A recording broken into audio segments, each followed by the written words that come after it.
வணக்கம், welcome to orange candy kitchen. நம்ம இன்றைக்கி பார்க்க போகிற ரெசிபி வந்து ஒரு வெரைட்டி ரைஸ். ஸோ நம்ம செய்கிற சாதம் வந்து கருவேப்பிலை சாதம். ஸோ ரொம்ப சத்து நிறைஞ்சதும் டேஸ்டியான கருவேப்பிலை சாதம் எப்படி வீட்டில் செய்யறதுன்னு வந்து பார்க்கலாம். ஸோ இதுக்கு வந்து ஒரு கொத்து அளவுக்கு வந்து ஒரு கைப்பிடி அளவுக்கு வந்து நான் வந்து நல்லா டைட்டாக அமுக்கி பிடிக்கிற அளவுக்கு வந்து ஃப்ரெஷ் கருவேப்பிலை எடுத்திருக்கேன். ஸோ இது வந்து தண்ணியில் வந்து நல்லா அலசி எடுத்திருக்கேன். ஸோ வாங்க இது எப்படி செய்யலான்னு பார்க்கலாம். ஃபஸ்ட்டு வந்து ஒரு கடாயில் வந்து நம்ம ஒரு ஸ்பூன் அளவுக்கு வந்து எண்ணெய் சேர்த்துக்கலாம். ஸோ எண்ணெய் சூடாகணும். இதில் வந்து நம்ம பொடிக்கு தேவையான மசாலாலாம் சேர்த்துக்கலாம். இதில் வந்து அரை டீஸ்பூன் அளவுக்கு வந்து மிளகு சேர்த்துக்கலாம். 2 டீஸ்பூன் அளவுக்கு வந்து கடலைப்பருப்பு சேர்த்துக்கலாம். 2 டீஸ்பூன் அளவுக்கு வந்து உளுந்து சேர்த்துக்கலாம். ஒரு அரை நெல்லிக்காய் சைஸ் அளவுக்கு வந்து புளி சேர்த்துக்கலாம். இது கூட வந்து 2 டீஸ்பூன் அளவுக்கு வந்து பருப்பு சேர்த்துக்கலாம். காரத்துக்கு வந்து 2 வரமிளகாய் சேர்த்துக்கலாம்.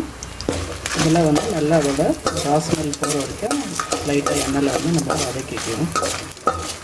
இது ஸ்லைட்டாக நல்லா வறுபட்டதுக்கப்புறமா நம்ம இதில் வந்து அலசி வச்சுருக்க ஒரு கைப்பிடி நிறைஞ்ச கருவேப்பிலை சேர்த்துக்கலாம். அதெல்லாம் வந்து நல்லா எண்ணெயில் வதக்கிக்கலாம். எல்லாமே நல்லா வறுபட்டுருச்சு. இப்போ ஸ்டவ் ஆஃப் பண்ணிட்டு இதை வந்து நம்ம ஆற வச்சுக்கலாம். ஆறுனதுக்கப்புறமா நம்ம ஒரு ட்ரையான மிக்ஸி ஜாரில் வந்து நம்ம வறுத்து வச்சுருக்க இன்க்ரீடியன்ட்ஸ்லாம் சேர்த்துக்கலாம்.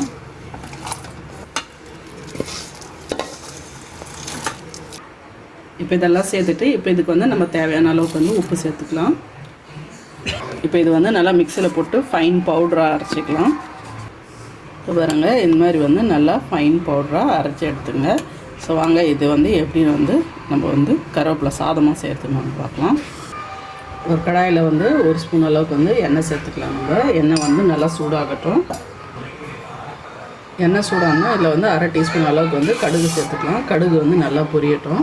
கடுகு நல்லா பொரிஞ்சதுக்கப்புறமா ஒரு காஞ்ச மிளகா வந்து நான் வந்து 2 பாதியாக பிச்சு சேர்த்துக்கிறேன். இதில் வந்து அரை டீஸ்பூன் அளவுக்கு வந்து உளுந்து சேர்த்துக்கலாம். உளுந்தை வந்து நல்லா பொரியட்டும்.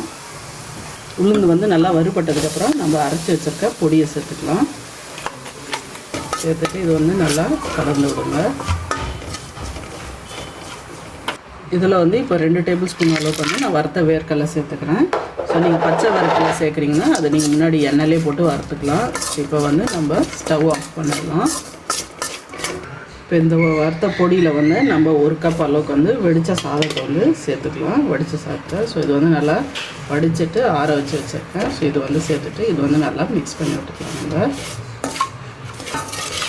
இந்த மாதிரி நல்லா கலந்து விட்டுருங்க. இப்போ இந்த ஸ்டேஜில் நல்லா கலந்து விட்டதுக்கப்புறமா உப்பு செக் பண்ணி பாருங்கள். உப்பு தேவையான அளவுக்கு உப்பு இருக்கா இல்லையான்னு. ஸோ உப்பு அட்ஜஸ்ட் பண்ணிங்க. அவ்வளோதாங்க, சூப்பரான டேஸ்டியான ஹெல்த்தியான அப்புறமா ரொம்ப கமகமான நம்ம வந்து கருவேப்பிலை சாதம் வந்து ரெடி ஆகிடுச்சு. கண்டிப்பாக இந்த வீடியோ வந்து உங்களுக்கு பிடிச்சிருக்கோன்னு நினைக்கிறேன். இந்த ரெசிபி ட்ரை பண்ணி பாருங்கள், உங்களுக்கும் பிடிக்கும். இந்த வீடியோ உங்களுக்கு பிடிச்சிருந்தால் லைக் பண்ணுங்கள், ஷேர் பண்ணுங்கள். அப்புறம் மறக்காமல் எங்கள் சேனல் ஆரஞ்ச் கேண்டி கிச்சனுக்கு வந்து சப்ஸ்கிரைப் பண்ணுங்கள். நன்றி, வணக்கம்.